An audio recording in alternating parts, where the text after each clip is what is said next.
Hello, আসসালামু আলাইকুম। আমি মুসাম্মদ আলিয়া খাতুন হীরা। আমি রাজশাহী দুর্গাপুর দাউকান্দি সরকারি ডিগ্রি কলেজে শিক্ষকতা করি। বিগত আওয়ামী লীগ সরকারের আমলে আমি এই কলেজে কোনো সুযোগ সুবিধা পাইনি। শুধু একটাই প্রবলেম, সেটা ছিল আমি বিএনপি পরিবারের মেয়ে।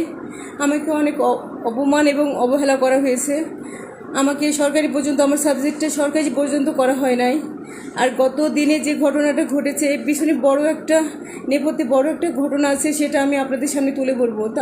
তার আগে আপনারা কেউ আমার সম্পর্কে অন্যায়ভাবে, কেউ নোংরাভাবে কেউ অপপ্রচার চালিয়েন না।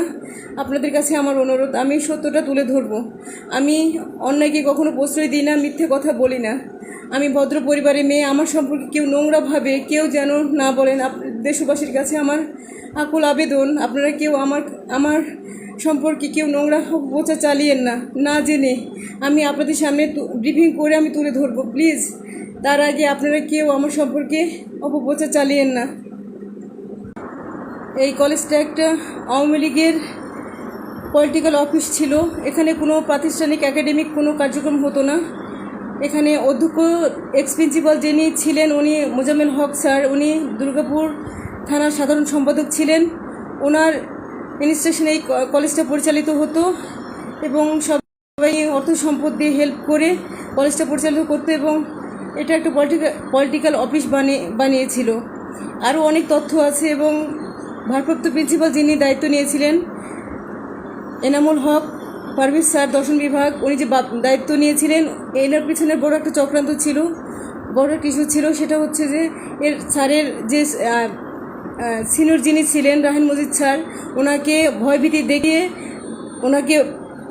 ওনাকে বাদ দিয়ে উনি চেয়ারে বসছেন। এর পিছনে অনেক অনেক স্বার্থ জড়িয়ে আছে। এগুলো আমি সব কিছু আপনাদের সামনে তুলে ধরবো। কলেজে আমাদের ক্যাডার স্যার আসছেন, সরকারি কলেজ, সরকারি ক্যাডার আসবেন, এটাই স্বাভাবিক। ক্যাডার স্যার আসছেন, এটাই তাদের একটা প্রবলেম, এটাই হচ্ছে তাদের একটা স্বার্থে ব্যাঘাত ঘটেছে। আর এই কলেজে অডিট করে গেছেন, অডিটের অনেক অর্থ সম্পদ, অনেক জমা জমির হিসাব তারা পায়নি। এগুলোই অনেক ইস্যু আছে। এগুলোই তুলে ধরার জন্যেই আমাদের উপর এত অ্যাসাল্ট করা হয়েছে। এগুলো আমি আপনাদের সামনে একদম ফ্রেশভাবে তুলে ধরবো, প্লিজ। তার আগে আমার সম্পর্কে কেউ নোংরাভাবে তুলে ধরিয়েন না। যারা আমার সম্পর্কে নেগেটিভ সেন্সে কথা বলছেন, তারা নিশ্চয়ই ওই সন্ত্রাসী যারা আছেন, যারা চাঁদাবাজি করেছেন, তারা অনেক মোটা অ্যামাউন্ট কলেজ থেকে নিতেন।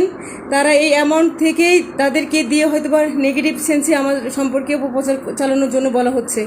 তাছাড়া তাদের এত সম্পদ নয়, তারা শুধু চাঁদাবাজি করে গেছেন। আমি এই সত্যগুলো আপনাদের সামনে তুলে ধরবো। তার আগে আমি আবারও রিকোয়েস্ট করছি, কেউ সম্পর্কে নোংরাভাবে